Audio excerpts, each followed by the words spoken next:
Hello everyone, कैसे हैं आप लोग। आशा करता हूँ आप सभी लोग बहुत अच्छे होंगे, बहुत खुश होंगे।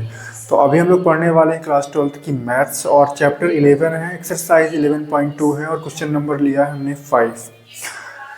तो आइए शुरू करते हैं।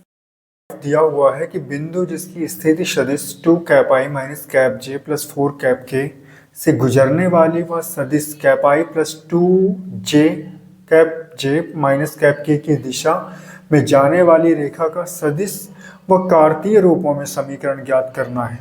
तो थोड़ी सी कॉन्सेप्ट है, आप देख सकते हैं कि उस सरल रेखा का समीकरण जो एक बिंदु से होकर जाती है, जिसका स्थिति सदिश वेक्टर ए व जो सदिश वेक्टर बी के समांतर है, क्या होता है, वेक्टर आर बराबर vector A plus lambda vector B.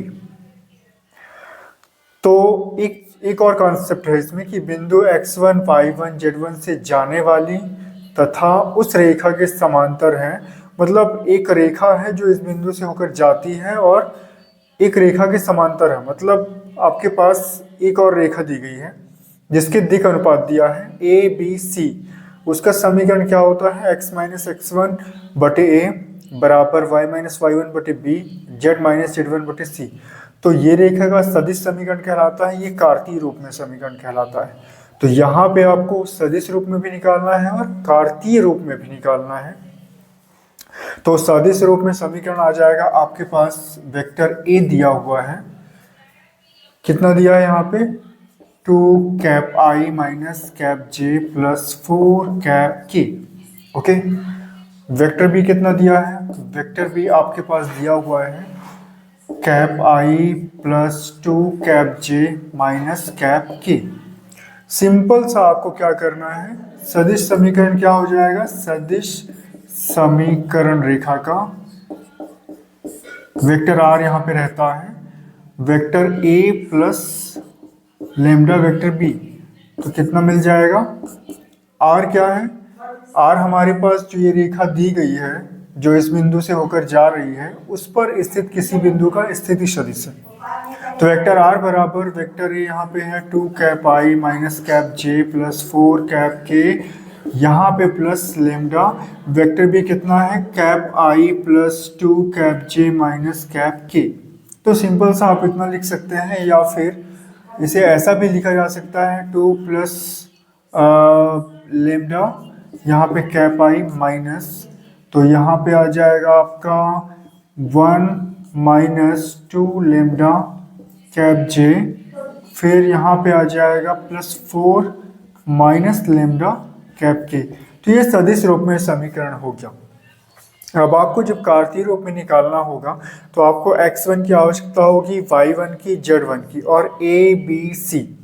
तो x1 y1 z1 कहाँ से मिलेंगे आपको, देखो आपके पास जो बिंदु है उसका सदिश रूप दिया हुआ है, ये मतलब उसका जो पोजीशन वेक्टर है, स्थिति सदिश, वो दिया हुआ है। तो यहाँ से आपको बिंदु मिल जाएंगे, यहाँ वेक्टर ए बराबर दिया हुआ है 2y माइनस जे प्लस 4 कैप के।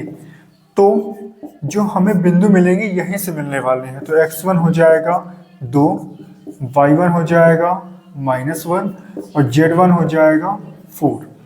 और ए बी सी कहाँ से मिलने वाले हैं, ए बी सी जो आपको मिलने वाले हैं, हमारे पास जो रेखा दी गई है वो किसके समांतर है, इसके समांतर है, ठीक है। उसका स्थिति सदिश दिया हुआ था वेक्टर बी, तो इसके समांतर है। तो इसके यहाँ से दिक् अनुपात मिल जाएंगे। तो यहाँ आप बता सकते हैं कि वेक्टर बी कितना है, कैप आई प्लस 2 कैप जे माइनस कैप के। तो आपको ए का मान मिला 1, इसका गुणांक, बी यहाँ पे है 2 और सी बराबर -1। मतलब जो दिक् अनुपात होते हैं वो किसके होते हैं, जिस रेखा के समांतर है हमारी रेखा जिसके समांतर है, वहां से आपको क्या मिल जाते हैं, दिक् अनुपात। तो कार्तीय रूप में समीकरण क्या हो जाएगा, कार्तीय रूप में समीकरण, तो उस रेखा कार्तीय रूप में समीकरण हो जाएगा x माइनस x1 कितना है, 2 है, बटे में a 1 बराबर y माइनस y1 तो -(-1/2) और z माइनस z1 तो z माइनस z1 कितना है 4/c। तो ये हो जाएगा, यहाँ पे माइनस माइनस प्लस हो गया, तो इसको ऐसा लिख सकते हैं। आशा करता हूँ आपको ये वीडियो समझ में आया होगा। आपके जो भी डाउट हैं कमेंट के थ्रू बता सकते हैं। तो थैंक यू वेरी मच।